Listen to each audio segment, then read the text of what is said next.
Un Dieu en colère. Mythe.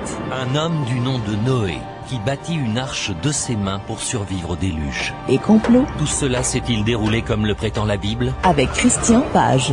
Christian Page, bonjour. Salut Benoît. Bon, cette semaine, tu t'inspires d'une nouvelle diffusée dans le Journal de Montréal du 27 avril qui disait quoi au juste? On disait qu'on avait retrouvé l'arche de Noé. Encore? Encore, oui, effectivement, combien? encore, parce que, comme tu le soulignes si bien, tous les 2 ou 3 ans à peu près, des groupes d'aventuriers se rendent sur le mont Ararat en Turquie. Pourquoi Ararat? On va revenir là-dessus. Mais donc, les gens se rendent sur le mont Ararat tous les 2-3 ans, font des expéditions, et à peu près à chaque fois, lorsque les gens redescendent de la montagne, ils affirment avoir trouvé l'arche de Noé. Malheureusement, chaque fois, les preuves sont manquantes, hein? Ou bien on a perdu l'appareil photo qui a pris des photos de l'arche dans une crevasse, Ça tombe mal. ou bien au moment de retourner sur les lieux, une tempête de neige empêche de retourner exactement à l'endroit. Donc bref, jusqu'à maintenant, toutes les prétendues découvertes de l'arche se sont révélées très douteuses parce qu'on n'avait pas de preuves matérielles.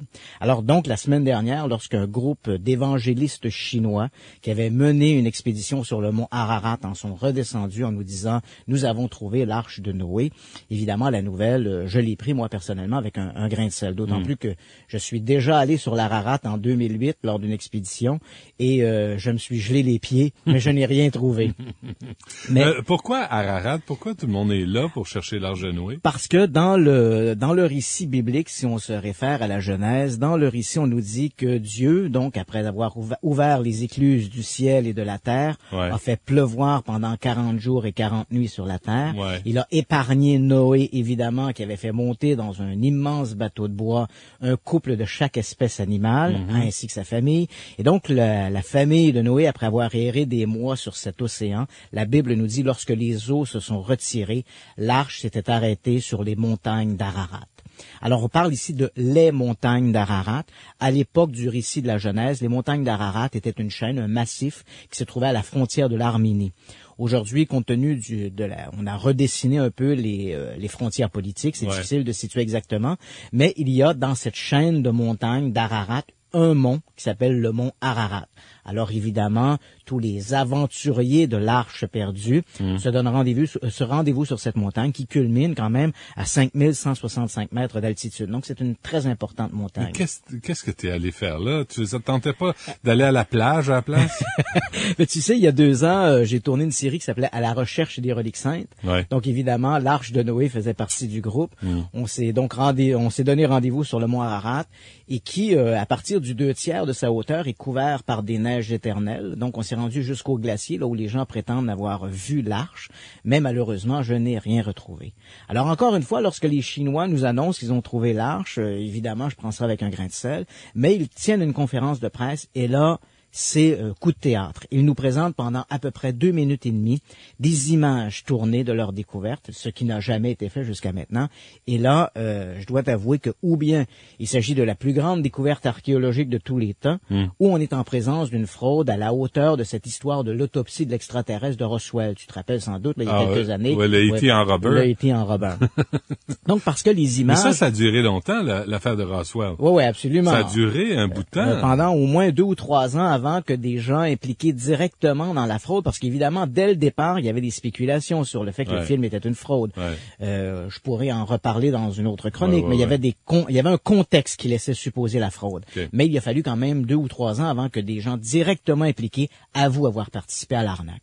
Dans le cas de l'Arche de Noé, donc, les Chinois nous présentent en conférence de presse des images.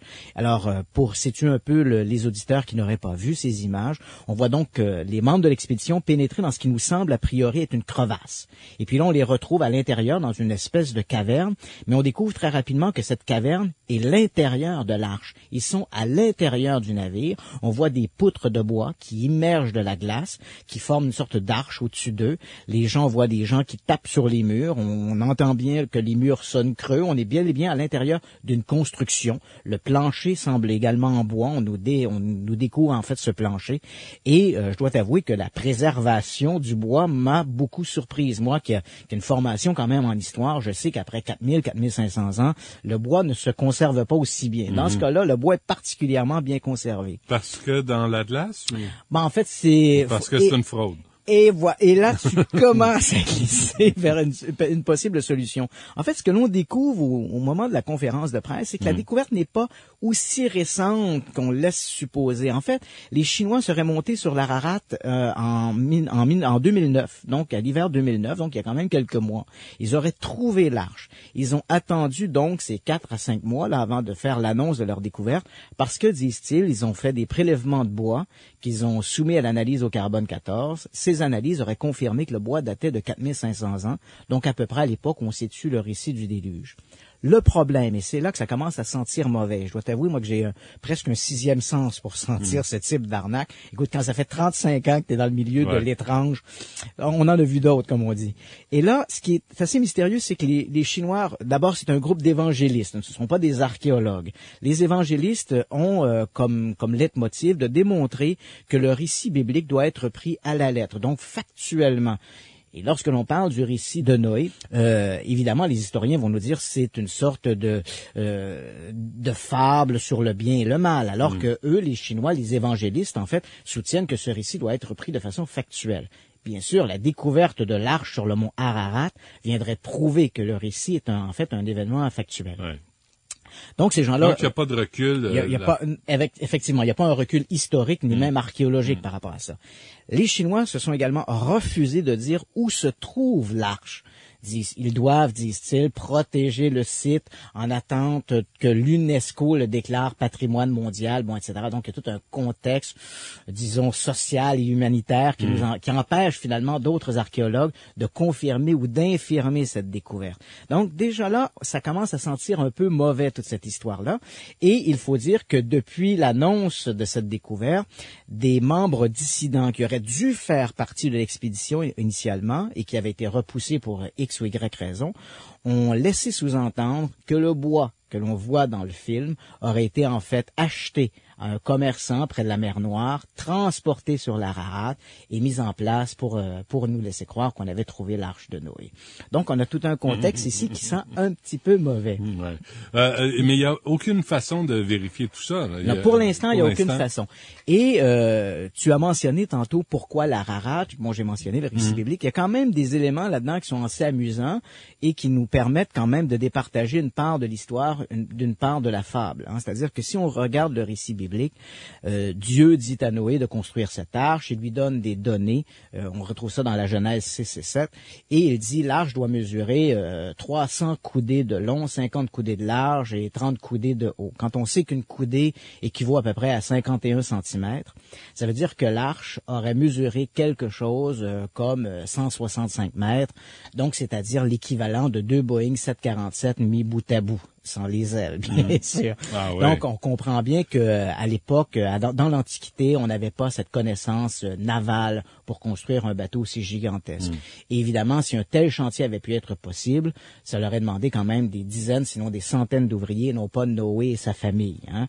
On comprend avec également, un clou, puis avec un clou, exactement. Et on comprend également qu'embarquer une paire de tous les animaux de la création, bien sûr, quand on sait qu'il y a des dizaines, des centaines de milliers d'espèces, uniquement 1 million d'espèces d'insectes, par exemple, on comprend que l'arche n'aurait pas suffi à emporter tout ça. Ensuite, on nous dit il faut y pogner, ces bébêtes-là. Absolument. Il faut courir après dans le jungle. Et comment Noé, qui vivait en Mésopotamie, aurait-il pu embarquer des kangourous qui, eux, vivaient en Australie? Ben oui. Ensuite, donc là, on a déjà un problème. Mais le récit n'en est pas à une ambiguïté même. On nous dit également que Dieu a fait pleuvoir pendant 40 jours et 40 nuits, que cette eau a recouvert, en fait, tous les montagnes la Bible nous dit, jusqu'à 15 coudées au-dessus de la plus haute des montagnes. Quand on sait que le mont Everest culmine à 8800 mètres, on comprend que pour couvrir la Terre entière et recouvrir même le mont Everest, il aurait fallu une quantité d'eau équivalente au double de nos océans.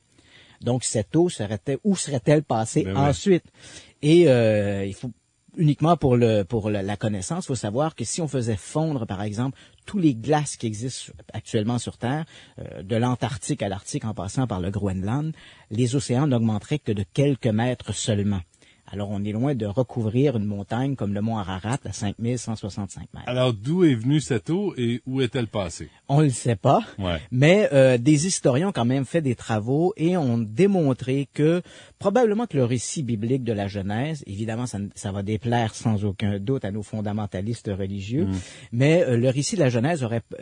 D'abord, il faut dire que ce récit est un récit fondateur qu'on retrouve dans plusieurs cultures. Même ici en Amérique, par exemple, les Amérindiens Squamish qui vivent sur la côte ouest américaine et canadienne ont un récit où le grand Manitou décide de refaire la création et d'envoyer une inondation et une famille est sauvée dans une grande barque qui va aller s'échouer sur le mont Baker en Oregon.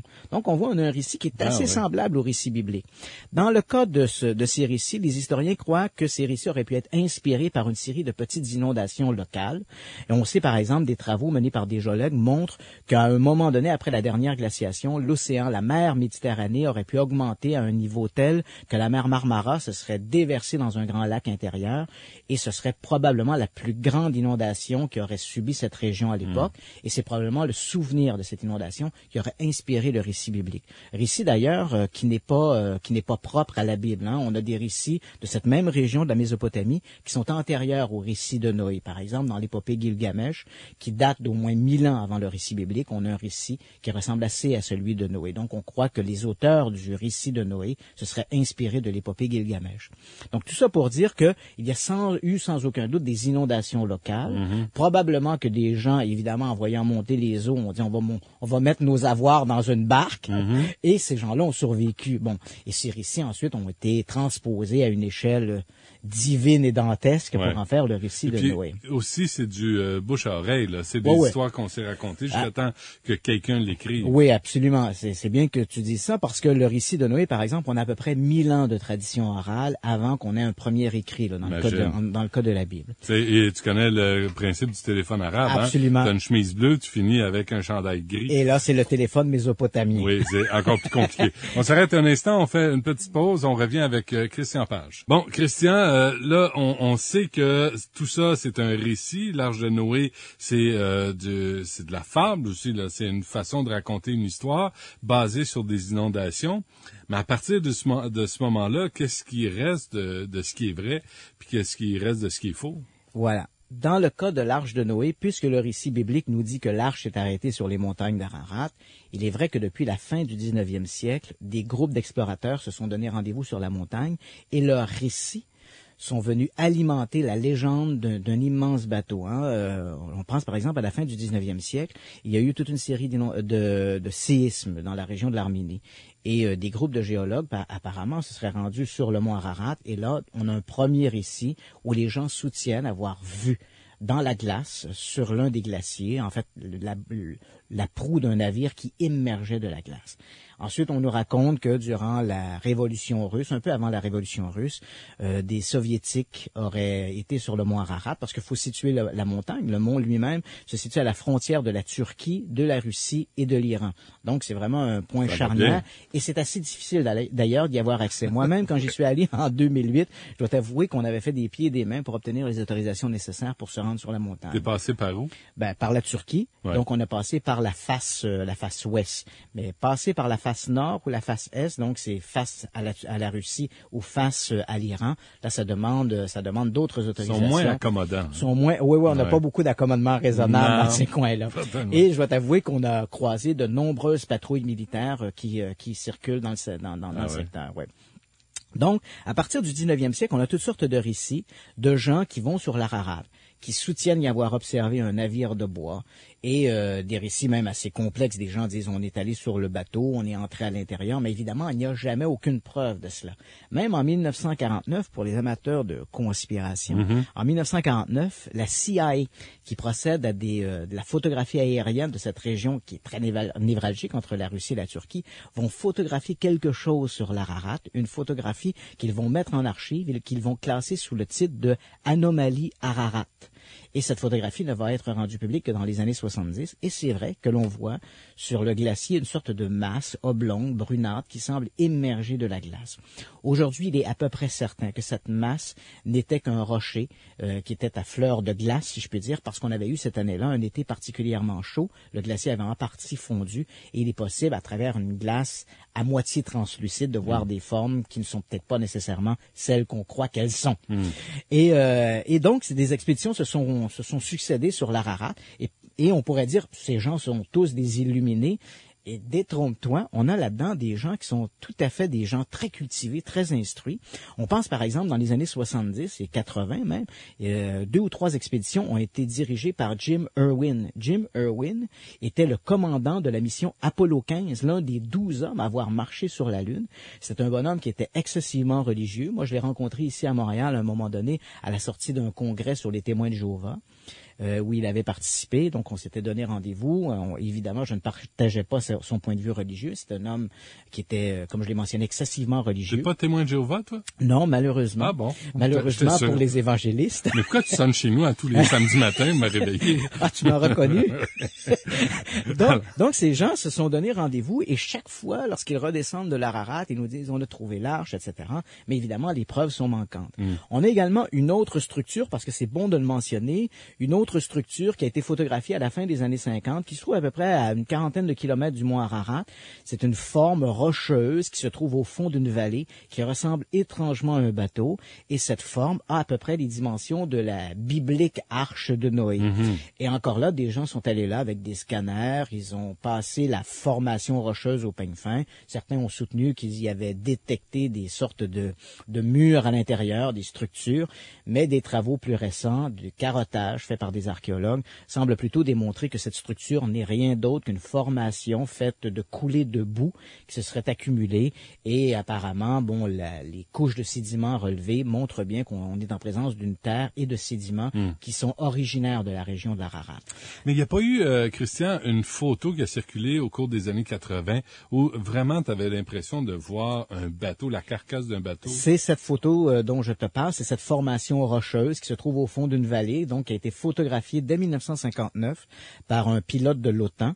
Et cette photo aérienne nous montre effectivement ce qui semble, vu des airs, à un bateau. Mais lorsque l'on est sur place, et j'y suis allé, bien sûr, n'ayant pas trouvé l'arche sur l'Ararat, je me suis rabattu sur cette arche qu'on appelle arche de Dury-Pinard, du nom du photographe de l'OTAN qui l'avait photographié la première fois. Et c'est vrai que c'est très impressionnant. Lorsqu'on est aux côtés de cela, ça a vraiment l'air d'un bateau. On dirait une grosse motte de boue qui a la forme d'un bateau. Et j'en ai ramené un petit bout dans mes valises. T'as pas le droit de faire ça. Non, je sais, mais je l'ai fait quand même. Okay. Et comme je l'ai mentionné, donc des travaux menés par des géologues semblent plutôt parler d'une formation tout à fait naturelle.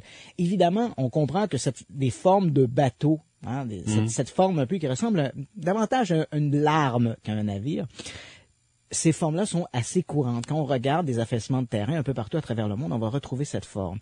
Évidemment, on n'en fait pas tout un plat avec ça, parce que c'est une forme naturelle. Mais évidemment, une forme qui rappelle un bateau, près du mont Ararat, en Turquie, le récit de Noé, évidemment, ça nous fait rêver, évidemment. Et pour les 15 minutes de gloire, c'est toujours pratique. Absolument. Donc, on a toute une série d'ouvrages qui ont été publiés là-dessus, mais à attendre, il faudra attendre ce que les Chinois ont découvert, ou bien, comme je l'ai mentionné, c'est une fraude, ou bien c'est la plus grande découverte archéologique, et si c'est la plus grande découverte archéologique, je crois que demain, il faudra peut-être écrire les livres d'histoire. Qu'est-ce que ça veut dire, si c'est vraiment l'arche de Noé, et on s'entend que c'est...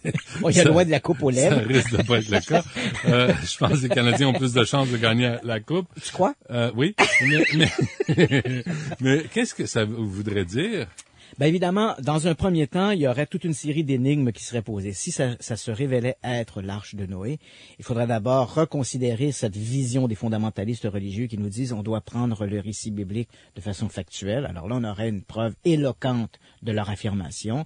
Tous les historiens en seraient sans aucun doute sur leur postérieur. Il faudrait réécrire les livres d'histoire. Évidemment, il faudrait expliquer comment un bateau a pu se retrouver sur un glacier à quelques 5000 mètres d'altitude. Parce que là, évidemment, il n'y a aucune hypothèse naturelle qui permettrait de justifier la présence de ce navire. Évidemment, ça voudrait dire qu'il y a eu de Dieu est intervenu.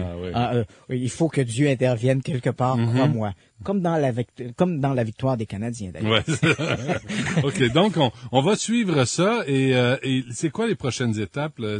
Est-ce qu'il y a des enquêteurs qui vont s'ajouter ou... Pour l'instant, les Chinois refusent de révéler l'endroit où se trouve l'arche. Ce qu'ils nous disent toutefois, c'est que l'altitude du bâtiment se trouve à plus de 3500 mètres d'altitude, donc à un endroit où il n'y a pas eu de construction humaine. Parce qu'évidemment, quand on regarde les images, on n'a pas la perspective d'un bateau. On voit bien qu'ils sont à l'intérieur d'une structure. Cette structure semble en bois, mais il pourrait s'agir, par exemple, d'une habitation. Mais le fait qu'elle se trouve à plus de 3500 mètres d'altitude, on sait qu'il n'y a eu aucune construction, aucune habitation humaine sur le mont Ararat à cette altitude, puisqu'on est en plein milieu d'un glacier.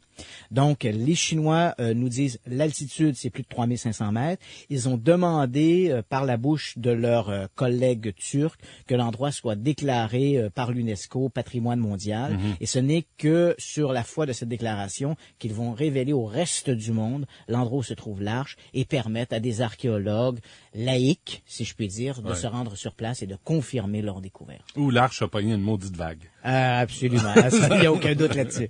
Merci Christian Page, merci à Larry, à François et à Maryse. Merci à vous d'avoir été là et on se reparle demain dès midi. Au revoir.